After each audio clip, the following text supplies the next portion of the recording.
The question is not about what you like. The question is about, does everything around you like you? Have you made yourself in such a way that nobody can help liking you? You like something, you dislike something, it doesn't mean anything, because both what you like and what you dislike are two different kinds of bondages. Both what you like and what you dislike distorts your perception. If you like somebody, you will exaggerate them in your mind. If you dislike somebody, for sure you will exaggerate them in your mind. Exaggeration means you are unable to see things as they are. If you're unable to see things as they are, you can never handle life the way it should be. So liking and disliking exaggerates either in positive ways or in negative ways, but it exaggerates or it distorts life. So what you like is not important. Have you made yourself in such a way, not just people, just everything likes you. Every creature around you likes your presence. Even the flowers, the plants and the trees like you. How can the plants and the trees like me? They are very sensitive to who you are. They are extremely sensitive to who you are. They respond accordingly. If you make yourself in such a way that the very earth that you walk upon likes you, then you will see everything in your life will become a blessing. If everything around you dislikes you, you will see everything that could be well-being could become a curse. Right now, there is no curse sitting upon human life. It is things that people want, it's things that people aspire for, things that they work for, strive to have in their life, which turns into curses in their life. Their work, their property, their relationships, their own body, their own mind, which is the cancer of their life. Misery is not raining.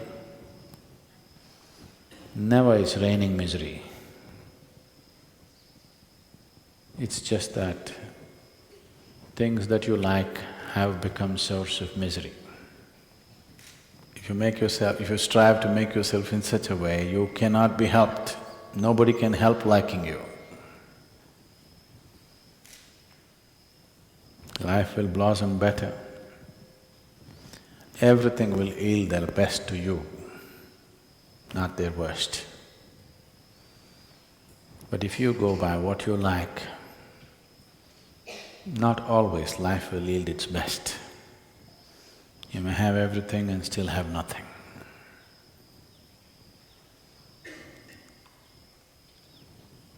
So spiritual process is not about pursuing what you like, it's about striving to make yourself in such a way, even the birds like you, the squirrels like you, it's about making yourself in such a way that every atom in this existence likes you, wants to yield to you. If existence does not yield to you, you do what you want, nothing will work in real sense. You may do something, you may become something, you may earn a living, you may make a living, but nothing will happen. You'll just go through a cycle without nothing tremendous touching your life. So those of you who are living in the ashram, I want you to learn to stand, walk, sit, breathe in such a way that even the stones around you like you.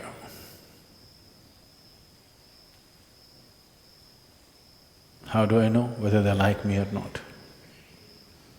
You will know for sure. If you're sensitive about being like that, you will also know, you will also be sensitive enough to know that. If you are never sensitive about these aspects, you will not have the sensitivity to know. Otherwise, distinctly, you will know. Do not become in such a way, everything has to be shouted into your ears. You must become in such a way, if you look at somebody before they speak, you know. For this, you need a certain sense of receptivity. Receptivity will not happen to you if you're too full of yourself. The less you are, the more you receive. The more you are, less you receive. If you're too full of yourself, nothing bigger than your nonsense will happen to you. If there's no such thing as myself, you simply sit here, the whole existence will dance within you. You will become an instrument of the Creator. Otherwise, you will be a bundle of thoughts, emotions, prejudices and rubbish.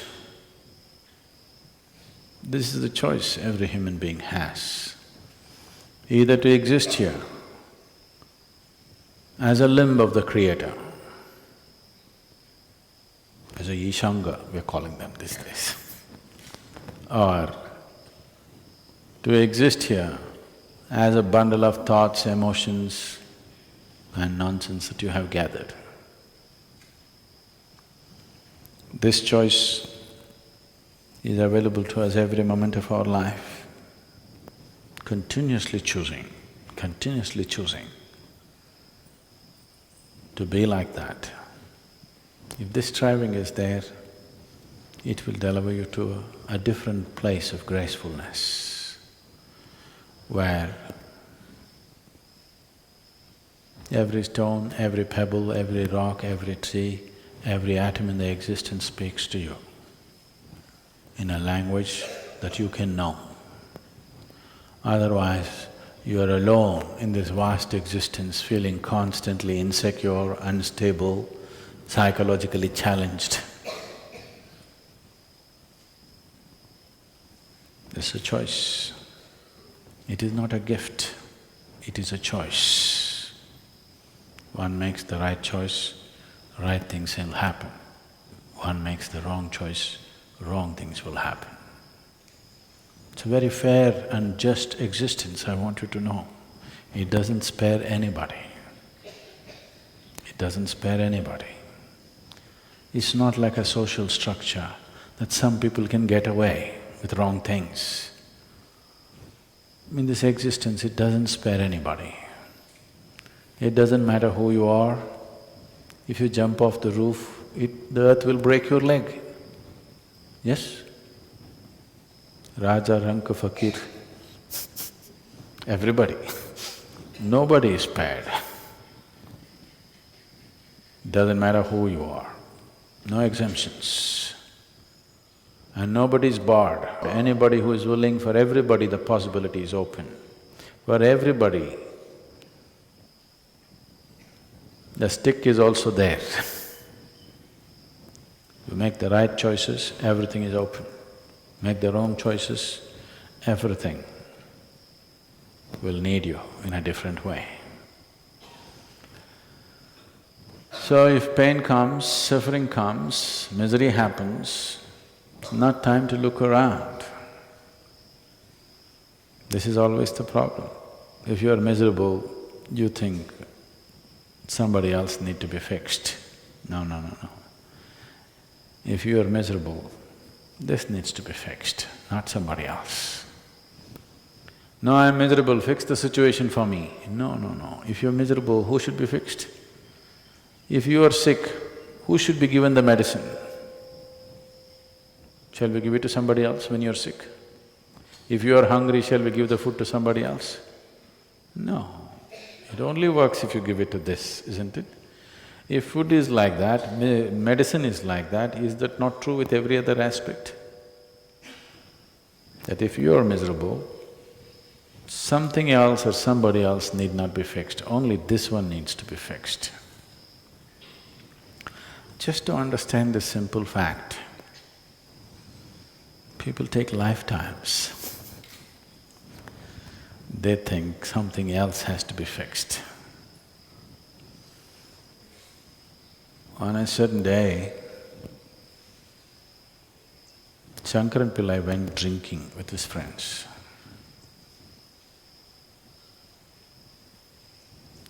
Yogis and drunkards both are timeless, They don't know the passage of time. He went drinking. He intended to go back home at 8 o'clock, but drink after drink and time, he became unconscious of time. When he looked at the watch, it was 2:30 a.m. So he thought it's really late and he wants to get back home quickly, so he took a shortcut. And he was walking through this shortcut on his unsteady legs, and he fell into a thorny bush. His whole face was scratched up. So in this condition, he went home and tried to find the keyhole. That took another half an hour. Opened, went inside, went into the bathroom and looked at himself in the mirror. He was bleeding all over the face. So he opened the medicine chest, fixed himself whichever way he could, and quietly crawled into the bed and slept. Morning 8 o'clock, his wife took a bucket of cold water and threw it in his face. He got up, said, "You idiot, once again drinking?" He said, "No, honey, I haven't touched a drop. 6 months ago when I promised, since then I haven't touched a drop." She held him by the shirt, dragged him into the bathroom and showed him. The band-aid was all over the mirror.